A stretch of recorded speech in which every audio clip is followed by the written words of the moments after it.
The stories are coming out. We've got another story now.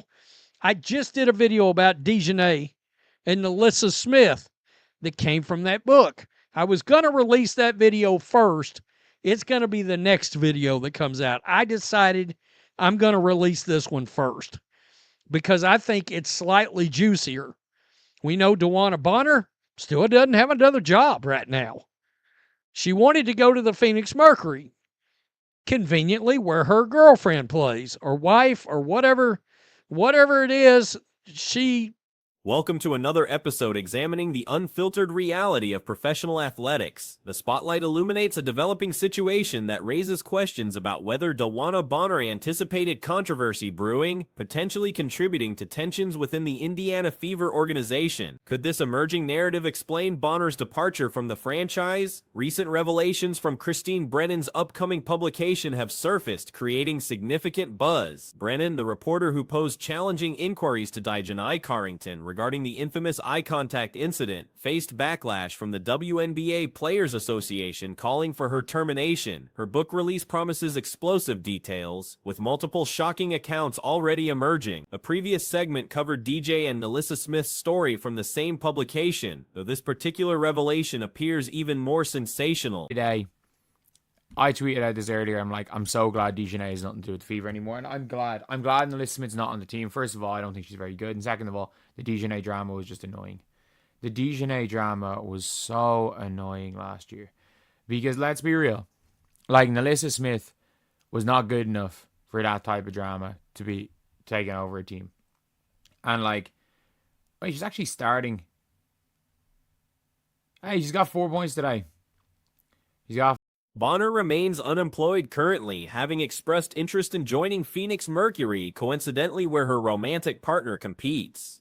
The relationship dynamics add another layer to this unfolding drama. Most intriguingly, sources reveal that Bonner directly approached journalist Christine Brennan regarding the Carrington situation. Historical context shows both Carrington and Bonner previously played together on Connecticut Sun under Stephanie White's coaching. Jen Rosati serves as the franchise's vice president. This development represents remarkably unprofessional conduct, questioning why any teammate would intervene in such circumstances. Speculation suggests Caitlin Clark may have reacted strongly upon learning these details, potentially expressing significant frustration.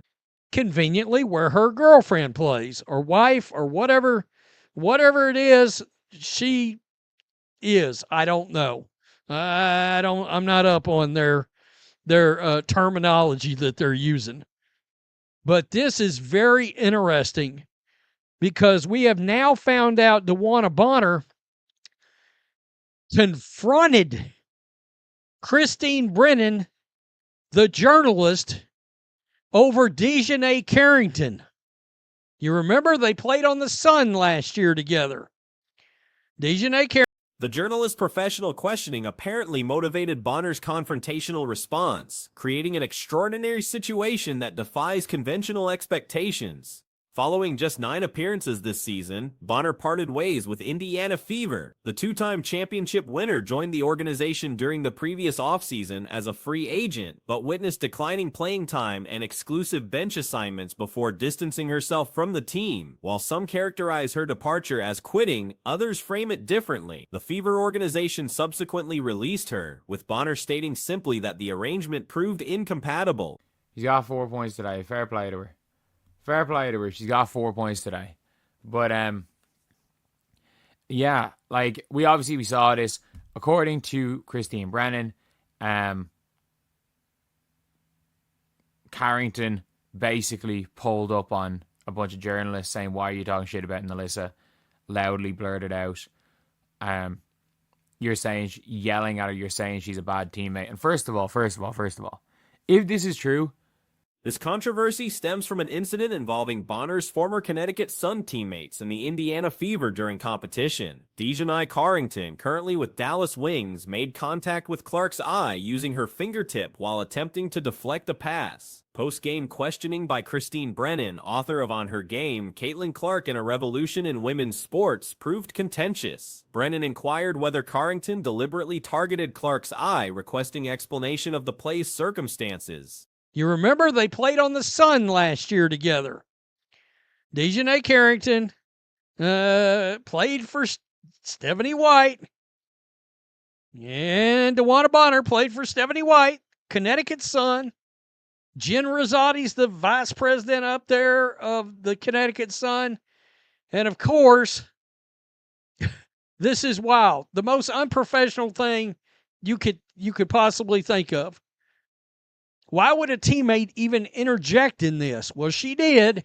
And you got to wonder if Carrington's visible reaction to the questioning became widely circulated footage. Her response emphasized the illogical nature of intentionally targeting someone's eye, stating such actions contradicted her playing style and character. She claimed unawareness of making contact initially, explaining her focus remained on defending the ball rather than causing harm. Brennan's follow-up questioned whether Carrington and Marina Mabrey, who had previously collided with Clark, found humor in the situation afterward. Video footage appeared to show both players laughing during later game moments. Carrington denied remembering such interactions, maintaining her ignorance of the initial contact made laughing impossible. True. It's just a bad look because, I'm sorry, I understand there's a personal element to it, but at the end of the day, competitive sports, you're going into battle, and it's not your responsibility to call out a journalist for saying something about a player on an opposition team, even if that is what Christine Brennan said. Even if that's what she said. At the end of the day, look, I have no idea. We have no idea what was said. But, like, Brennan's book documentation reveals Bonner's involvement following the initial interview. The 6-foot center approached the journalist directly, accusing her of disrespecting her teammate while referencing Carrington specifically. Despite Brennan's attempts at introductions, Bonner repeated her accusations multiple times, escalating to claims of attacking her teammate. The encounter remained civil in volume, but carried obvious tension, representing familiar territory for the experienced journalist. Interject in this. Well, she did. And you got to wonder if Caitlin Clark heard this story and went, what the hell? Did Caitlin Clark literally go, what the hell? You're telling me because this journalist asked some tough questions that Dewanna Bonner decided to confront this journalist? This is wild. Dewanna Bonner is no longer with the Indiana Fever after appearing in just 9 games this season. Brennan characterized the interaction as routine professional friction between journalists and athletes, comparing it to numerous similar encounters throughout her career, particularly in NFL coverage. She emphasized that proper journalism and athletic professionalism sometimes create natural conflict, viewing the situation as predictable rather than exceptional. The veteran reporter's extensive experience and reputation as a leading women's sports advocate provided context for her measured response to the confrontation. We saw the WNBA statement. We've seen some of the things with Dijonai, and the fact that she's immediately going on Twitter. Like, she tweeted out a bunch of, like, laughing emojis. And again, not going to share Dijonai's Twitter. I'm already blocked on there. And you know what? Rightfully so. Players should keep their own peace. Players should keep their own peace. I'm just glad that she blocked me on Twitter instead of trying to block me in-game, because, like, I might have gotten a concussion from that, to be honest. But yeah. So obviously, this revelation raises fascinating questions about Bonner's motivations and potential awareness of the story's eventual publication. Her departure from Indiana Fever coinciding with these emerging details suggest possible anticipation of controversy, though definitive connections remain speculative. The original signing decision puzzled many observers, given previous tensions between Bonner and Clark from their encounters the previous season. Several questionable off-season moves by the Fever organization, including Bree Turner's addition, created potentially volatile locker room dynamics. Multiple combustible personalities within the organization structure suggested potential for significant internal conflict and team chemistry issues. Evidence indicates some disruption already occurred within the franchise. No longer with the Indiana Fever after appearing in just 9 games this season. The 2-time WNBA champion signed with Indiana as a free agent this past offseason, but after seeing her minutes decrease, being used exclusively off the bench, she stepped away from the team. Well, some would say she quit, but okay. The Indiana Fever eventually waived her, and Bonner said, quote, "The fit didn't work out." This all comes just 1 season after an incident between Bonner's The situation exemplifies the league's persistent focus on off-court drama rather than basketball competition itself. Unlike other professional sports where coverage typically centers on athletic performance, coaching changes, or competitive battles, this league consistently generates controversy and interpersonal conflict. The pattern continues with consecutive stories involving identical players regarding the same confrontational incident, complicated by personal relationships, creating additional complexity. The frequency of such dramatic narratives overshadowing actual basketball competition remains remarkably unusual compared to other professional sports leagues. These developments highlight ongoing tensions between media coverage, player accountability, and team dynamics within professional women's basketball, raising questions about the league's culture and priorities moving forward. So obviously, it was like, wasn't the end of it. Agnes Peterson, we're back in the court interviewing the players. Nilissa Smith walked by with cell phone press rear. Carrington left a voicemail for Smith relating to her version of the catering arena story, according to a Fever official. So it's funny, like all the people that are prone to this are like, how did Christine Brennan know that Dijonai Carrington left a voicemail for Nilissa? Is she just making that up? It's like, well, it says according. The day's recording schedule was initially complete, with plans for relaxation after completing various tasks and having leftover video content from the previous day. However, Dijonai Carrington's response to Christine Brennan's allegations necessitated additional commentary. If Carrington's statements prove accurate, then Brennan's credibility becomes questionable, and legal action seeking substantial compensation would be warranted. This remains a significant conditional scenario requiring careful consideration without presuming fault on either party. Nevertheless, examining the probability of events becomes relevant when multiple individuals oppose a single account. Between Bonner's former team, the Connecticut Sun, and the Indiana Fever during a game. Dijonai Carrington, who plays for the Dallas Wings, caught Clark in the eye with her finger as she put her hand up to block a pass. Dijonai Carrington was asked about the play in the postgame by Christine Brennan, the author of the book on her game, Caitlin Clark and the Revolution in Women's Sports. Quote, Dijonai, when you win. Previous social media posts expressed relief regarding certain players' departure from the Indiana Fever organization. The departure benefits the team both in terms of talent evaluation and avoiding unnecessary controversies. Past dramatic situations involving these players proved particularly frustrating, especially considering the skill level didn't justify the disruption caused to team dynamics. Recent game performance showed modest improvement with 4 points scored, demonstrating some progress worth acknowledging. You're just making that up. It's like, well, it says according to a Fever official. But Smith strode toward me. Do you have something to say? I'm always happy to talk to you. She walked away. Like, it's the bad situation all around. And look, clearly Nilissa Smith was garbage in that game too. She barely played, did she? I actually can't even remember it. Did Nilissa Smith play much in that game? Did she play that much? I don't think she did.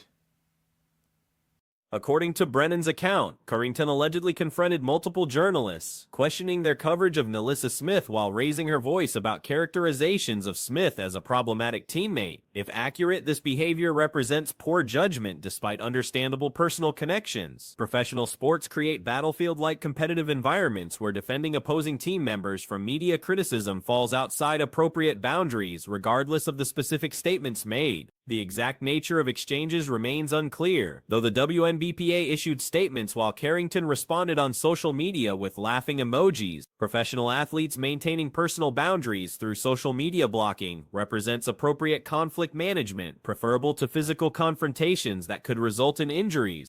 In women's sports, quote, Dijonai, when you went and kind of swatted at Caitlin, did you intend to hit her in the eye? If so, or if not, either way, could you talk about what happened on that play? Question mark. And we all saw the video of Carrington's reaction to the question. Quote, I don't even know why I would intend to hit anybody in the eye. Carrington replied, that doesn't even make sense to me. Well, you've had a hell of a lot of fouls this year that doesn't make sense to anybody. Subsequently, journalists continued their interviews with players. Smith reportedly left a voicemail for another player regarding her perspective on the catering area incident, according to Fever organization officials. Critics questioned how Brennan obtained information about Carrington's voicemail to Smith, suggesting fabrication. However, the account specifically cites Fever officials as sources, addressing such concerns. When approached for additional comment, the subject declined engagement and departed the scene, creating an unfortunate situation overall. I don't think Alyssa Smith played much in that game. I just want to check the game logs. I don't think she played much. Yeah, she played 4 minutes in the game. She played 9 minutes in the first game. She played 4 minutes in the second game. She scored 0. She still has 0 playoff points. She'll score more than that this year with the Aces, in fairness, because the Aces don't have 8 in the front court. But she has responded with laughing emojis, and she's also responded with defamation of character at this point. That is what Dijonai has said. Dijonai has...